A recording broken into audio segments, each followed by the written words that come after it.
Hello friends, स्वागत है आपका टीएचएस एकेडमी में। और अगर आपको लग रहा है कि आज कुछ इंग्लिश और आज कुछ नया सिखाने को मैं आया हूँ, तो शायद तो कुछ नया आप सीख ही जाएंगे, बट शायद वो इंग्लिश नहीं होगा, वो कुछ और होगा। बट वो थोड़ा सा हिस्ट्री से रिलेटेड होगा, कुछ मेरे मेमोरीज होंगे जिससे शायद आप कुछ सीखेंगे, शायद आपको रियलिटी पता चलेगा सोसाइटी की। तो जैसा कि आज जब मैं वीडियो शूट कर रहा हूँ, तो वो आज का जो तारीख है वो है 14 अप्रैल। आपने सुना होगा बाबा साहब भीमराव अंबेडकर जी का इस दिन जन्मदिन है। तो जैसे ही मैंने आज देखा कि 14 अप्रैल है, बाबा साहब के मैंने बहुत सारे पोस्ट देखे, कल ही मैंने देखा था कि कुछ वीडियो में जरूर आपके लिए बनाऊंगा। तो जब मैं बाबा साहब को देखता हूँ ना, तो मुझे अपनी एक मेमोरी, मतलब एक बहुत अब उसे अच्छी भी कह सकते हैं, उस टाइम जब मेरे साथ ये हुआ, उस टाइम तो मेरे रोंगटे खड़े हो गए थे। मतलब मुझे समझ नहीं आ रहा था कि मुझे यार मेरे साथ ये हुआ क्या है, ये सोसाइटी क्या ऐसा ही है वाकई, या अब हुई है ऐसा। तो उसके बाद जब मैंने बाबा साहब को पढ़ना शुरू किया, तो मुझे ऐसा लगा कि शायद इनके जैसा इंसान ये इतनी मतलब बहुत वो सिचुएशन में भी कैसे उन्होंने टैकल किया, और उस वो सिचुएशन में टैकल करने के बाद जिन लोगों ने उनके साथ ये सारी चीजें की थी, डिस्क्रिमिनेशन किया था, मतलब भेदभाव किया था, उनके प्रति कोई गिलानी नहीं है, मतलब कुछ भी हीन भावना नहीं थी। तो वो तो एक भगवान का ही रूप है बाबा साहब। हर एक आदमी के लिए, जो गरीब है, जो मिडिल क्लास से है, जिसको दबाया जाता है, जिसको उसके राइट्स नहीं मिलते हैं, बाबा साहब उन सबके लिए क्या है, जीते जागते एक एग्जाम्पल, इतने तगड़े एग्जाम्पल है जिनको आप बार बार देख के, उनको नमन करके आप बहुत सारी चीजें सीख सकते हो। तो कोशिश करता हूं मैं अपनी एक इंसिडेंट बताने का। मतलब कहानी वहां से शुरू होती है। मैं उस समय ड्राइविंग किया करता था, मतलब मैं कार चलाया करता था एक मैम की। वो था वो एक बहुत अच्छा सैलून था जिसका नाम था एंथिया इनहेंस। अब मुझे लगता है नाम लेना चाहिए या नहीं लेना चाहिए, बट मुझे लगता है अच्छी चीजों के नाम ले ही लेना चाहिए। तो एंथिया इनहेंस में मैं क्या करता था, जॉब करता था, मैं वहां ड्राइवर था। तो बात उस टाइम की है कि शायद नवंबर चल रहा था, दिसंबर, मतलब ठंडियों की ही बात है। हम मतलब एक किसी ने, क्लाइंट ने अपॉइंटमेंट बुक किया, और वो था मसूरी का अपॉइंटमेंट। अब मैं आपको बताना चाहूंगा, जैसे मैं रहता हूँ देहरादून में, हम सभी लोग देहरादून या श्रीनगर, गढ़वाल या तो गोपेश्वर में, मतलब पहाड़ से ही बिलोंग करते हैं। तो जो देहरादून वाले लोग हैं वो ज्यादा रिलेट कर पाएंगे, क्योंकि यहाँ से मसूरी जाना आना जाना थोड़ा सा आसपास है, तो लोग आते जाते रहते हैं। तो अगर कुछ घटनाएं रास्ते में घटित हुई है, तो मैं अगर किसी प्लेस का नाम बोलूंगा तो शायद वो रिलेट कर पाएंगे। उम्मीद है आप सभी भी कर पाएंगे जो ये वीडियो देख रहे हैं। तो हमको एक क्या हुआ, एक क्लाइंट आए और उन्होंने अपॉइंटमेंट बुक करवाया। तो उनकी शादी थी, मतलब दुल्हन, ब्राइड का मेकअप करना था, ब्राइडल जिसे हम कहते हैं, उन्होंने ब्राइडल करवाना था। तो बुक किया, और रात को से पहले, मतलब लगभग 4 या 5 बजे करीब उनका मेकअप करना था, रात को शादी थी। तो क्या हुआ, जैसे ही हम कार लेके निकले, तो हमें पता चला, हम मॉर्निंग में अब स्टार्ट कर रहा हूं मैं, हम जैसे ही मॉर्निंग में कार लेके निकले, तो हमें पता चला कि वहां पे रोड टूटी हुई है मसूरी की, और लोगों को वहां जाने नहीं दिया जा रहा है। तो फिर हमने क्या की, कार ड्रॉप की, फिर हम सभी अपने बाइकों से गए। जो वहाँ पे मेकअप आर्टिस्ट थे, जो भी सारे आर्टिस्ट थे, जो बाल वगैरह बनाते थे, मतलब जो सभी लोगों को हम बाइकों से ले गए, मतलब 5-6 बाइकें थी, तो सब बाइकों से गए।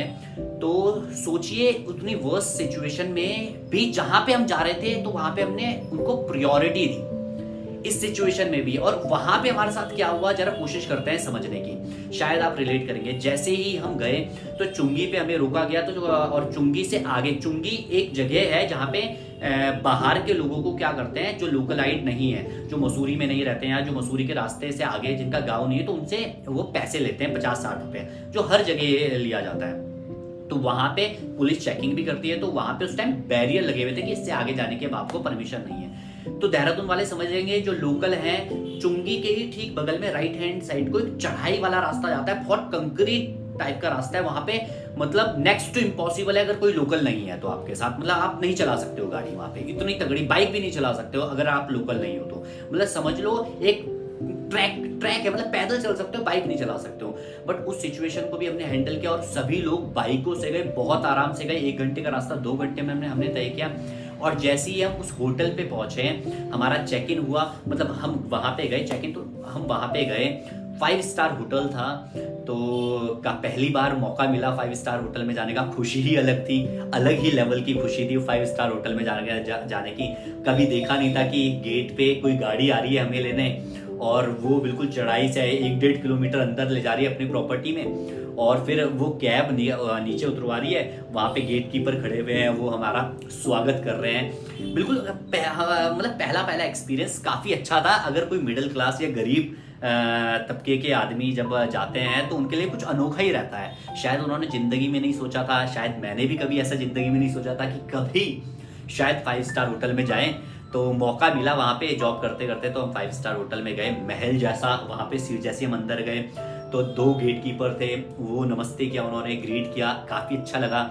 कि फिर जैसे ही हम गए, जैसे ही हम फ्रंट में वहाँ पे गए तो वहाँ पे एक नॉर्मल हॉल था, बहुत बड़ा हॉल, जो शायद ही मैंने देखा होगा। जो हमारे स्कूल कॉलेजेस के हॉल रहते थे उनसे भी लाख गुना हॉल, फैसिलिटीज ऐसी कि क्या बताएं। फर्श ऐसा चमक रहा था कि जैसे मुझे अपना चेहरा दिख जाए फर्श में।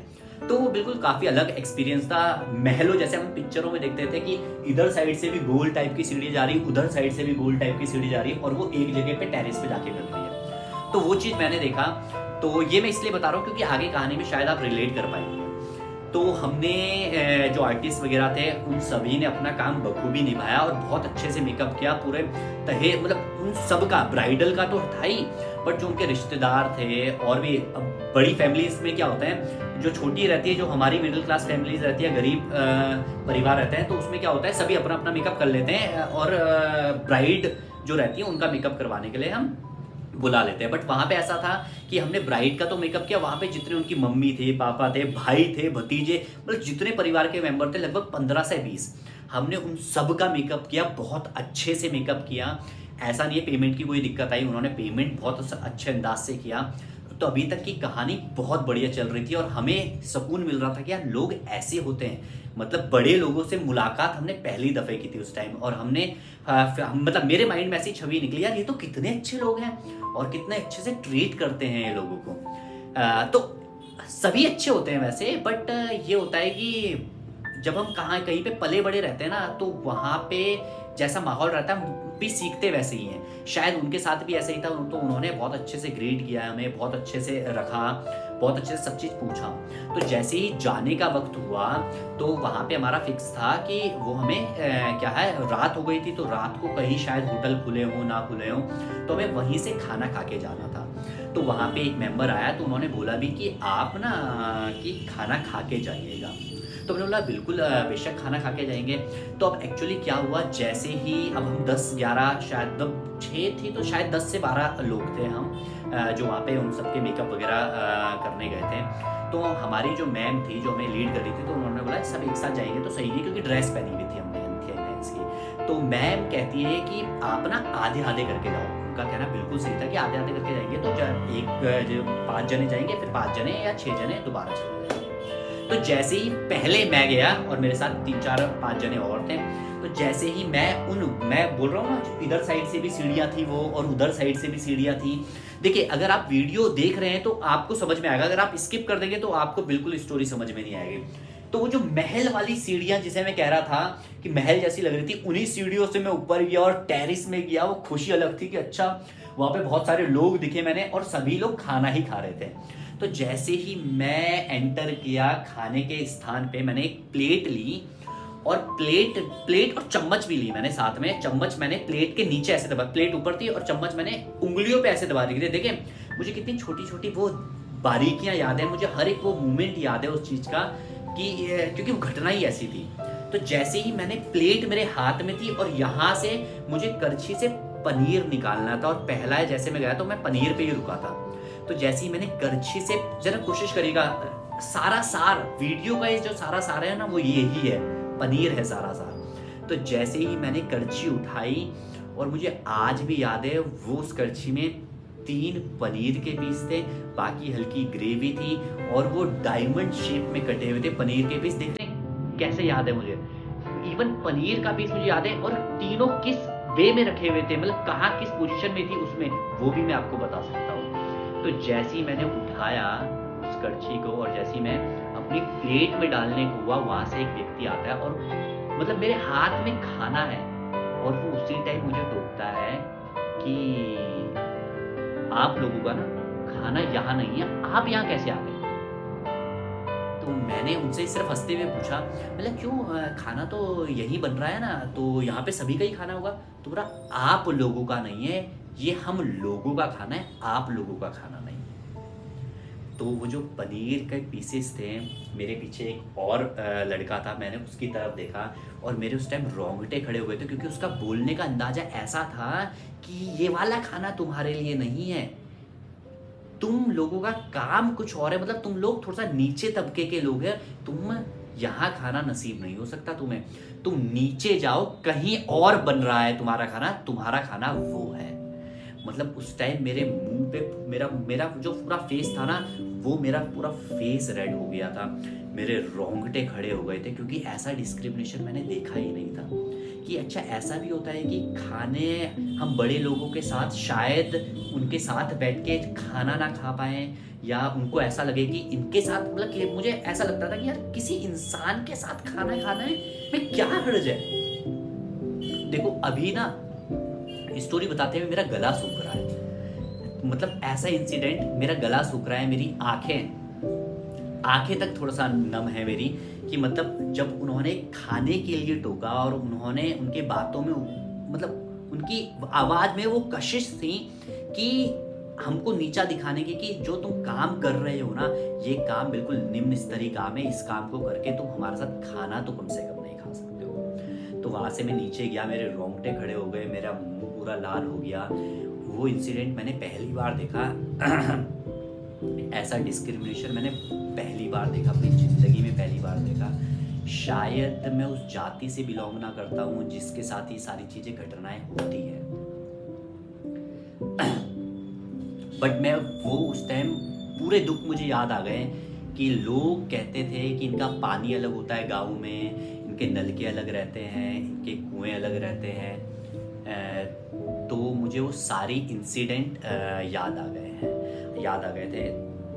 तो मुझे ऐसा लगा कि यार ये क्या हो रहा है मेरे साथ, और लोगों के साथ जो ये फेस कर रहे हैं ना, उन्होंने किस मुश्किलात का सामना किया हुआ। बाबा साहब की मुझे याद आई कि यार बाबा साहब को लोग इस क्लास में नहीं बैठने दिया करते थे, उनको उनके साथ लोग बैठने से कतराते थे, उनको ज़मीन में क्लास के बाहर बैठाया करते थे। उन्होंने वहाँ से शिक्षा ग्रहण की, इतनी डिग्रीज ली, और जिन लोगों ने उनके साथ ऐसा किया, उन तक के लिए बाबा साहब के मन में कभी ऐसा नहीं रहा कि मतलब कि मैं उनसे बदला लेने की भावना, या मैं कुछ ऐसा करूं कि उनको ठेस पहुंचे।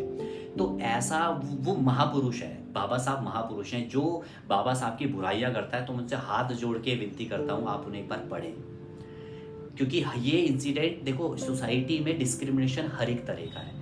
मेरे साथ जो डिस्क्रिमिनेशन वो जाति के आधार पर डिस्क्रिमिनेशन हुआ। मैं एक ब्राह्मण परिवार से आता हूँ, मैं इसमें प्राउड नहीं हूँ, मैं ब्राह्मण परिवार से आता हूँ, ये तो मेरा नसीब था कि मैं वहाँ पैदा हो गया। पर मैं इस बात का मैं ज़रूर प्राउड करता हूँ, जो मैं काम करता हूँ, मैं बच्चों को पढ़ाता हूँ, टीचिंग करता हूँ, ये मेरे लिए प्राउड मोमेंट है। तो बाबा साहब भी यही कहते थे, आप किस जाति से आते हो वो प्राउड मोमेंट नहीं है आपके लिए, आप क्या काम करते हो उसको में अगर आपको प्राउड फील होता है तो असली मज़ा तभी है ज़िंदगी का। तो आप बाबा साहब को पढ़े। जब मैंने फिर बाबा साहब को पढ़ना शुरू किया तो मुझे लगा यार ये इंसिडेंट मेरे साथ कुछ भी नहीं था, बट उस मोमेंट पे मेरे हाथ पैर लाल हो गए थे, मेरे मुंह लाल हो गया था, हाथ पैर के रोंगटे खड़े हो गए थे, क्योंकि वो मैंने पहली बार किया था। वो ऐसा फील मैंने पहली बार किया था। तो बस मैं ये स्टोरी बस इसलिए सुनाना चाह रहा था, सिर्फ और सिर्फ फ़र्क होता है पालन पोषण में। शायद उन्होंने कभी ऐसा फील नहीं किया होगा, शायद उन्होंने कभी अपने ड्राइवर के साथ खाना नहीं खाया, कभी उन्होंने कोशिश नहीं की कि यार लोग तो एक ही हैं और तो एक साथ भी खाना खाया जा सकता है। ये डिस्क्रिमिनेशन किस बात का। तो हम चाहते हैं कि अगर आप बड़े आदमी बने, हम कभी बड़े आदमी बने, या आप कभी बड़े आदमी बने, तो आप कभी भी किसी के साथ ऐसा डिस्क्रिमिनेशन करिएगा मत, इस डिस्क्रिमिनेशन को कहीं पे भी सपोर्ट मत करिएगा। तो मेरी तो स्टोरी यहीं तक थी, बट मैं बाबा साहब का आज भी नमन करता हूँ, रोज़ हाथ जोड़ता हूँ उनके तस्वीर के सामने। और तस्वीर के सामने सिर्फ हाथ जोड़ने से काम नहीं चलेगा, उनकी बुक्स आपको पढ़नी पड़ेगी, जो मैं रोज़ पढ़ता हूँ। तो चलते हैं, मुलाकात करेंगे दोस्तों अब अगली वीडियो में। अगली वीडियो से इंग्लिश ही होगी, बट अगर कभी ऐसा मौका मिला कि मैं अपनी और स्टोरी बता पाऊँ, तो मेरे पे बहुत सारी स्टोरी हैं आपके साथ शेयर करने के लिए। अगर आप कहेंगे तो मैं स्टोरी ज़रूर बताऊँगा और कोशिश करूँगा कि उस स्टोरी से आप देखें कि क्या क्या फेस हो, मतलब सोसाइटी में क्या चल रहा रहता है और किस किस के साथ कैसा कैसा डिस्क्रिमिनेशन होता है। कुछ अच्छे बात भी होती है, कुछ कभी अच्छी स्टोरी भी सुनाऊंगा मैं। तो अगर आप यहाँ तक पहुँचे हैं तो मैं उम्मीद ये करता हूँ कि आप चैनल को सब्सक्राइब जरूर करेंगे। इससे हमें ना मनोबल मिलता है कि आप लोगों के लिए कुछ नए टॉपिक आपके साथ साझा किए जाए। तो बस चलते हैं।